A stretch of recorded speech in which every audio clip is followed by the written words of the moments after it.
Welcome to My Creative Corner 3, a podcast about quilting, creativity, and life in a northern town. Feel free to leave comments on the show notes at mycreativecorner3.wordpress.com, and let's keep the conversation going online. My name is Vicki, and welcome to the podcast.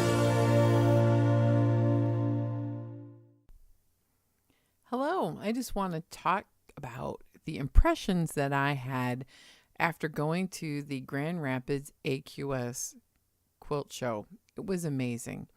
But let me give you a little update on what's been happening in my life this week. This has been a week of nothing going right. Have you ever had one of those weeks? I think it started with a full moon last weekend or something. I got sick at the end of the Grand Rapids quilt show, and I'm 3.5 hours from home, but my mom was with me, and we had the most wonderful time. And I got to her house, which is about an hour and a half from the convention center, and my husband picked me up, and I spent several days in bed being sick and headachy and vertigo and all the business that goes with it. And I didn't go to work on Monday. Everything I did, was just off because I wasn't well. My balance was off. Everything was a chore, took twice as long. I went to work for a little bit on Tuesday because we had a very unexpected storm roll through Monday at 2 o'clock in the morning with 70 mile an hour winds. I wouldn't be surprised if they determined that a tornado was in there. I didn't sleep hardly at all. The wind howled for a bit, but you just kept hearing the trees and all of that horrible stuff. Got up, surveyed the damage. We had several trees down, and the really bizarre thing was, the trees would snap off at the top and lay on people's houses. We were very fortunate. My house and garage did not get damaged, but down the road, someone had the top of a pine tree broke off, and it looked like they threaded a needle right through the rafters of the roof of their house. It was the most bizarre thing that I have ever seen. And, Tuesday we had no power until in the afternoon, which is very rare for us. So I stayed home from work because what can you do? Sitting in the dark and no air conditioning because it warmed up. And we had trees in the yard that needed to be cut up because my husband has a chainsaw. He didn't go to work either, and we cleaned up what we could and put it to the road, and the city came and picked it up, which was very nice of them. And then Tuesday night at 8:30, another storm front came through with another big amount of 70 mile an hour winds, and tornadoes were confirmed in other counties. And it knocked more trees over in our yard, not to the point where they broke off, but more people had a lot of damage because the trees were weak. Well, we have trees leaning over the fairy garden, and so I'm going to pack it up so we can cut those trees down so they're safe. But what a mess. Work has been off. It's just been odd and cranky and crabby because of all of this going on. And wouldn't you know, the gremlins have been in the system for me. And every time I go to podcast, something has gone wrong with my system here. Or the neighbors start arguing, and that's distracting and difficult. Yeah, I've been writing things up. I read and reread my stuff, and I'm like, oh man, there's a lot of mistakes. I've had to correct them. But in the end, it's Friday after my work hours, and it's a 3-day holiday weekend. I'm so excited. So I went to the doctor yesterday, and he asked me, what are your big plans for the weekend? And I said, we're going to IKEA in Canton, Michigan, which is a suburb of the Detroit area. And he looked at me and like, really? And I'm like, well, we're remodeling our house, and the bathroom is the part that we're doing, and they have what I want. The good news is the good doctor called me back this morning and said my blood sugars are much more controlled and in a more normal range, and he was very pleased. I'm so excited about it. I've been kind of fretting about it and having a lot of, leg pain and back pain, which is more to do with ergonomics at work. And I only lost 1 pound though over the last 90 days. So now I need to couple my eating habit strategy with weight loss strategy of portions, calories, and activity. And I think I'll be able to be more healthy, really more healthy. Not just saying that to say I want to lose weight, but no, I want to be more healthy and have less pain. So we're going to work on that program. So it ended on a good note after all of the weird things and everything not going right and everything I sewed. I should never sew or try to quilt when I'm not 100% because you just have to redo everything that you did, right? So overall, I am feeling much better and I'm ready for this road trip to IKEA. And I don't know where else we're going to go. We're going to spend one night because we use the online booking, I think hotels.com. And with the Highland Games, my husband and I use quite a few hotels over the year. And then you get like one free night. And we're like, yeah, we're getting out of town because if you don't live in a tourist town, let me tell you the special things about being in a town when all of Detroit and all of southern Michigan comes north for the final weekend of camping because school starts in our state next week. Some people have started already, but most places are trying to squeeze that last little bit of summer out. You cannot go anywhere without a sea of humanity. I live in a tiny town that's a tourist town, but we don't have a lot of people that work in the businesses. So things get backed up. Trying to get gas is impossible. Trying to get groceries is impossible. Trying to drive anywhere is terrible. People are hauling humongous camper trailers with boats and cars. I've seen people driving these massive motorhomes that are probably $1 million motorhomes towing a boat that is towing a little car. And they don't have CDL licenses, and it's very obvious they don't do this very often. And I'm not saying it's everybody, but just after a while, I'm like, we go south to the city when there's no one there. Because literally you can go to some of the museums and go to some of the places like the zoo or something, and there's no one there because they're all up north. It's the weirdest thing. It's a Midwestern thing. It wasn't much different when we lived in Wisconsin or either. We'd go to Chicago or Milwaukee and everybody would be in northern Wisconsin camping.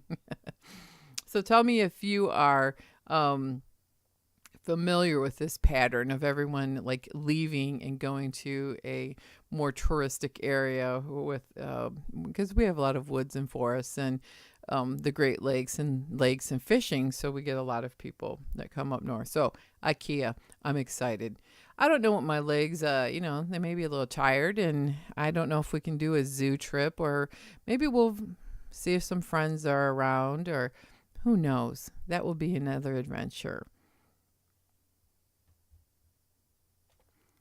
So let's talk more about AQS. It is the American Quilters Society's show, and they do several around the country throughout the year. And I'll tell you, it is an amazing thing to go.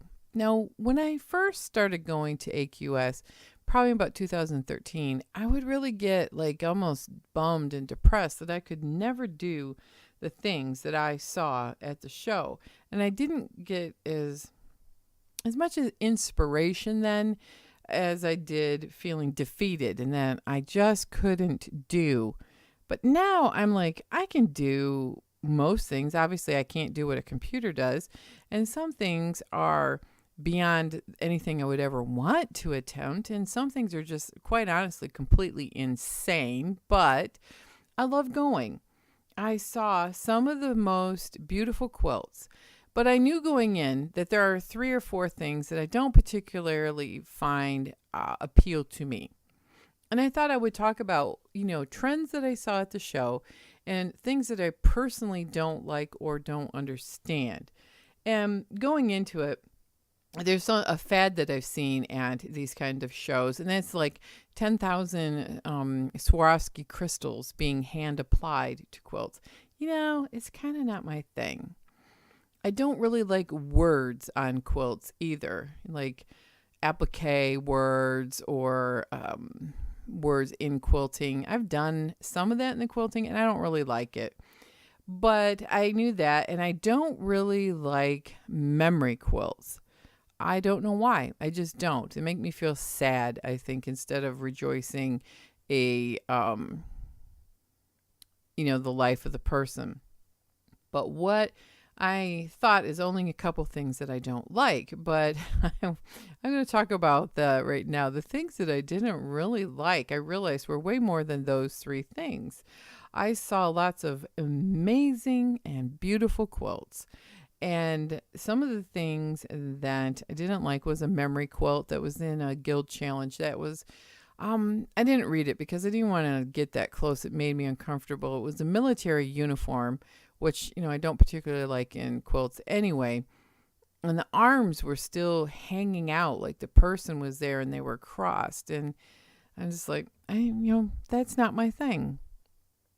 There's certain aesthetics that I realized that I've evolved beyond. And that was the quilt show winner did an absolutely beautiful job of executing workmanship and a beautiful quilt.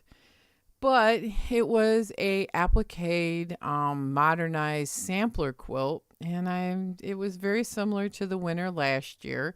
I mean, I can't say anything except that it didn't appeal to me. But the quilt that won best use of color looked like a branch of a pine tree hanging down into the main frame of the quilt, and it was focused on the pine cones.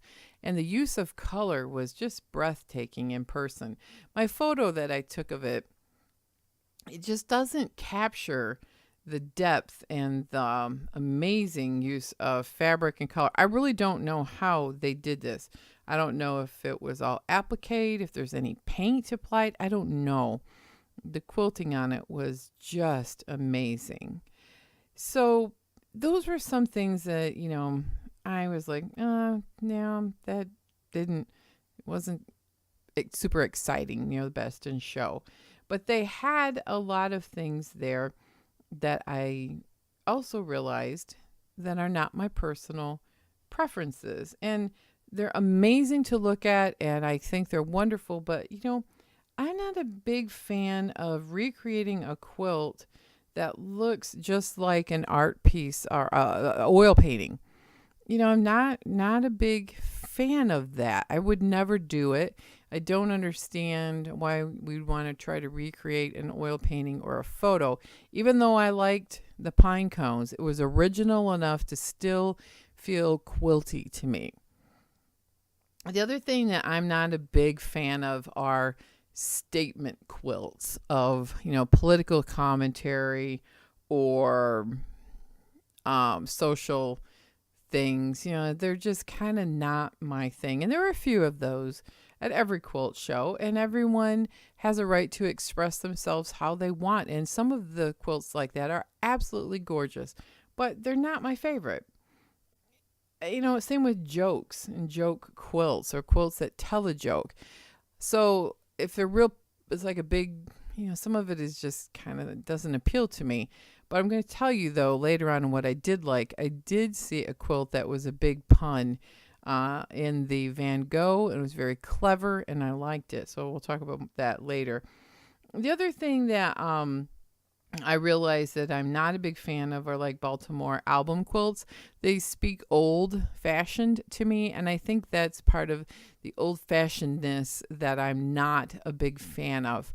But I do love people who take these old ideas and cleverly rearrange them into a modern take on that. And there's more and more of that coming in this particular show, which I've not noticed before, which I applaud them.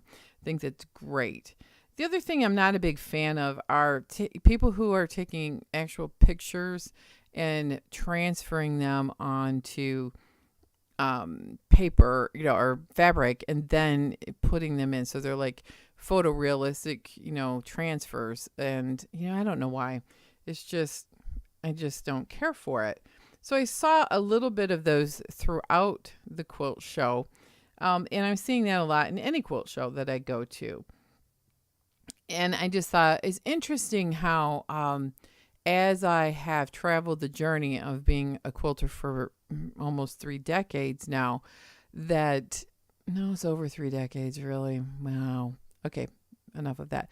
That it's interesting how my tastes have changed a lot.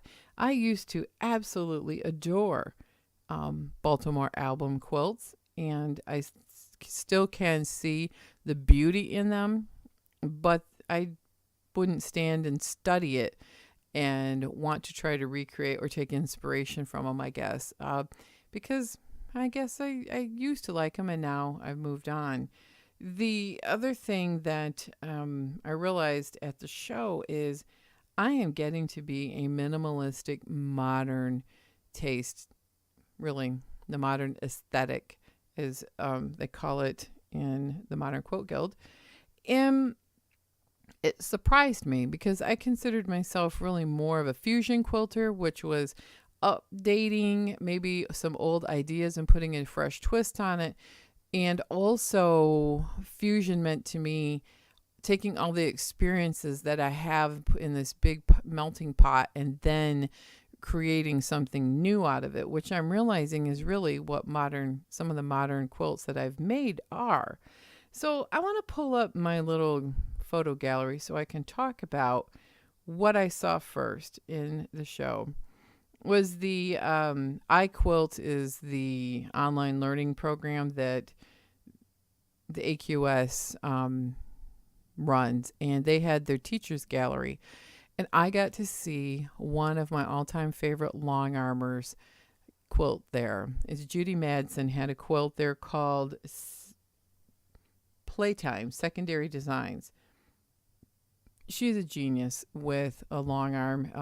She's also known as Green Fairy Quilts. Her quilting is so tiny. And one time I commented on how I left some space in a quilt, and a customer wanted me to load the quilt back on the frame and add to it. And she said that's how she got started on this tiny quilting, is that she had a similar experience in it, and she took it to this point where she custom quilts everything so much that it's microscopic almost. You have to really get close to appreciate how many stitches are on these. I also found several other of the quilters who are teachers did some amazing work with quilting, hand quilting, samples of their books and things in their classes. And I'm like, wow, these things are amazing. The next section we went to was the quilts that were in QuiltCon last February. I was thrilled to be able to see them because I almost cried the whole weekend of QuiltCon because I couldn't go. It just wasn't in the budget. It was in California, and traveling in February is really, really difficult in Michigan. Little sneaky peek though, I think I'm going to QuiltCon in February because my husband has a 4-wheel drive truck and he is a very good driver.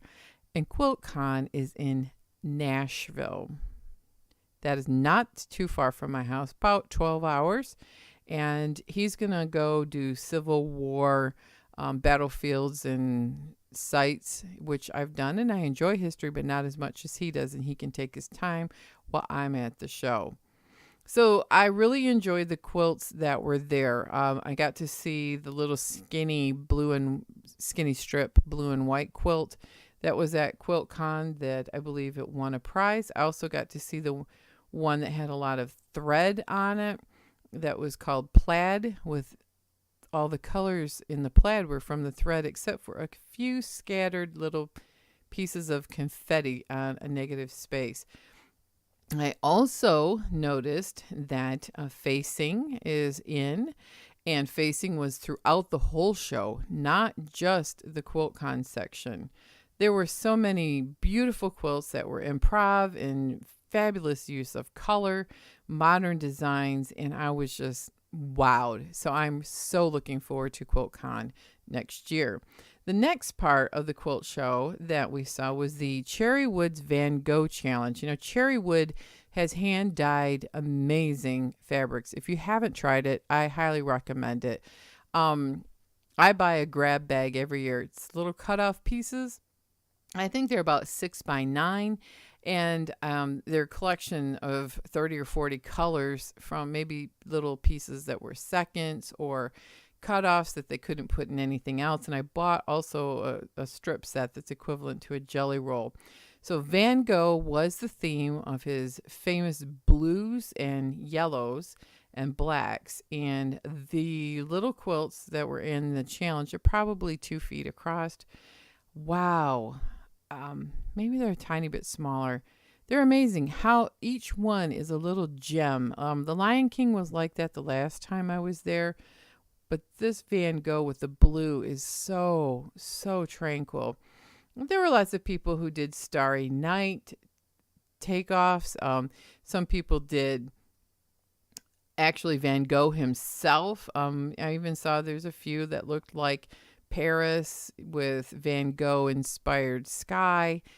But as much as I don't like joke quilts, you've got to look up these to see them online if you haven't. Been seeing them in person is ever so much better. But there was one almost joke quilt that stood out to me, and it really was more of a pun, and yet it was executed so well you didn't realize when you looked at it that it was a joke. Van Gogh. It was a VW van from the 60s appliqued onto a sky that looked like a Starry Night inspired sky. And when I look at the van going, the van has Starry Night appliqued, all on the side of the panels of the van. Van Gogh himself looks like he is several self-portraits and the screen character, all riding in the seats. And I'm not sure who's driving the van, but he's pretty funny. And there's a big skull in the front where it would say VW. I laughed and it made me smile. And I thought it was the most clever, art-inspired, cool little quilt I've ever seen.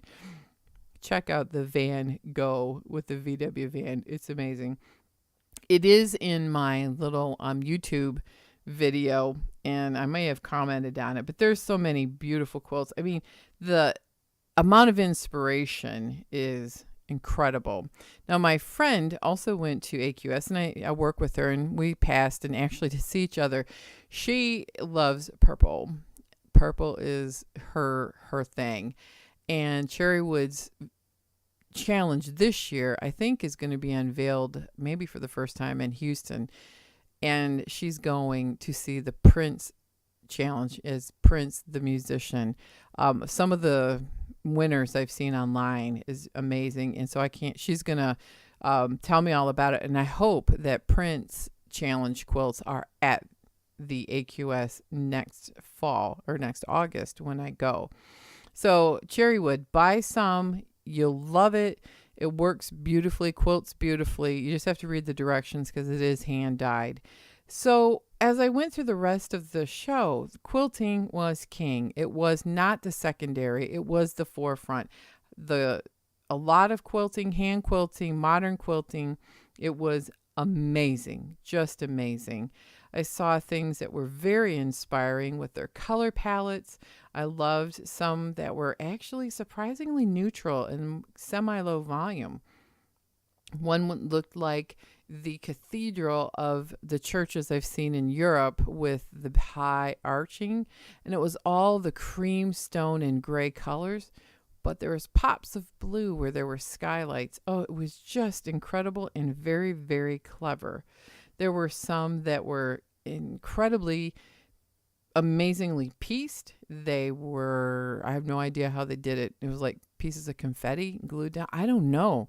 It was incredible. I probably wouldn't have done it, but the pieces were good. Now, one quilt that was a memory quilt that didn't smack you in the face as a member. Remember, I don't like memory quilts, because they usually use the people's clothing, and it's very sad to me, is one that was called, all it said was, Remembering Marge by Ingrid Whitshire of Pensacola, Florida.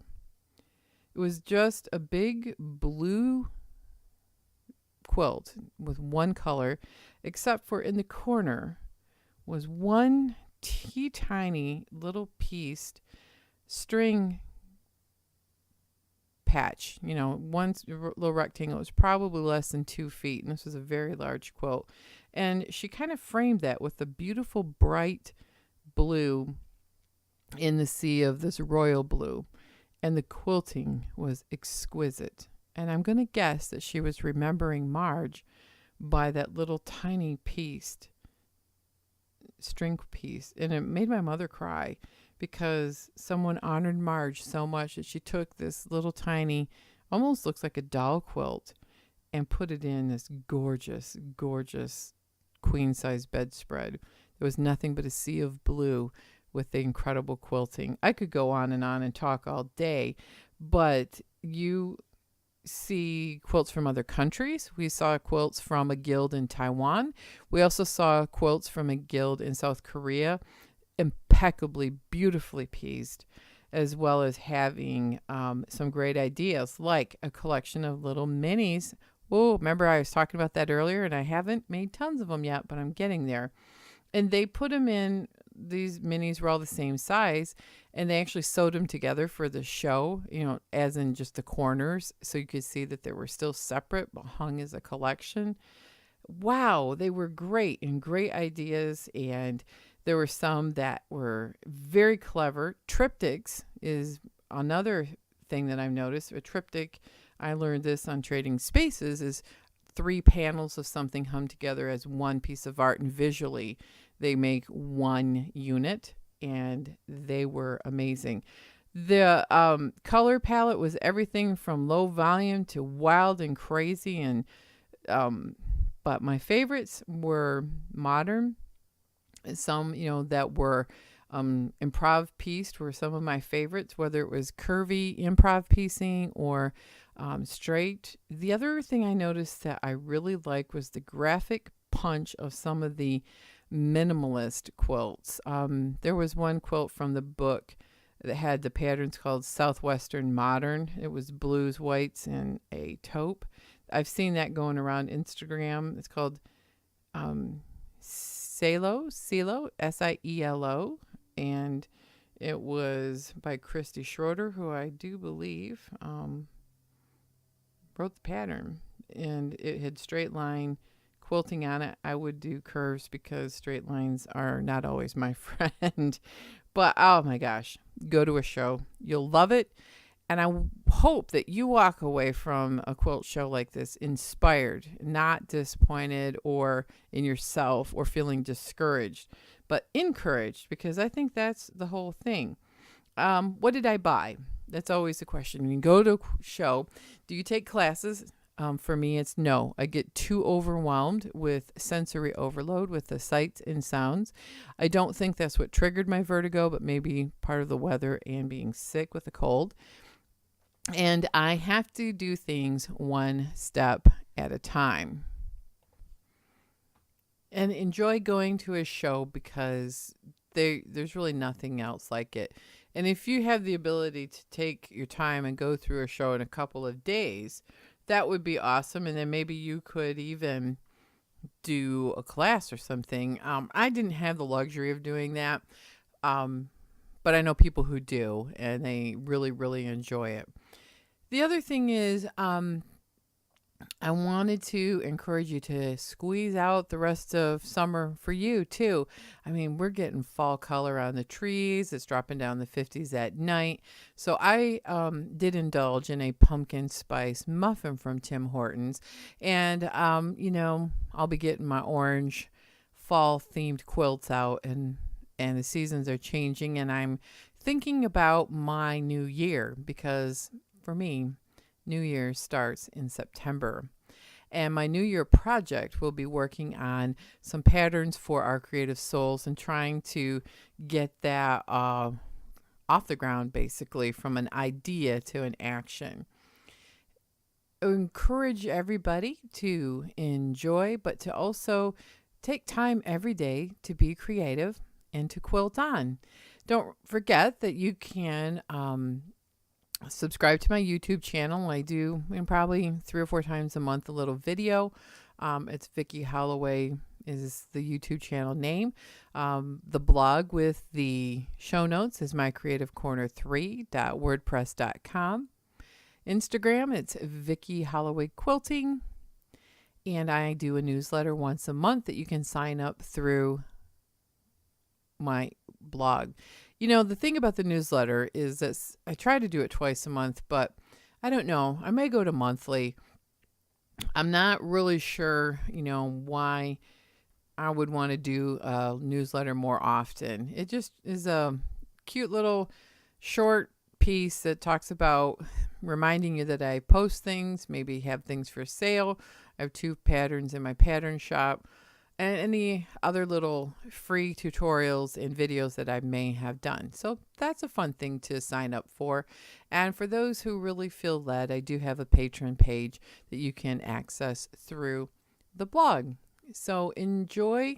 I'm going to take 3-day weekend, head to IKEA. I have my list of all the things that I would like to purchase for our renovation, as well as some organizing and maybe a new Kallax system. Kallax is the name of the system I have for storage in my craft room, because it's not a sewing room. Because remember, I sew on the dining room table, and I podcast from the dining room table. That's why when my neighbors are outside fighting, you can hear it. I hope not. Anyway, peace, and I will be back in about a week. I'll update you on my IKEA run. Quilt on, everyone.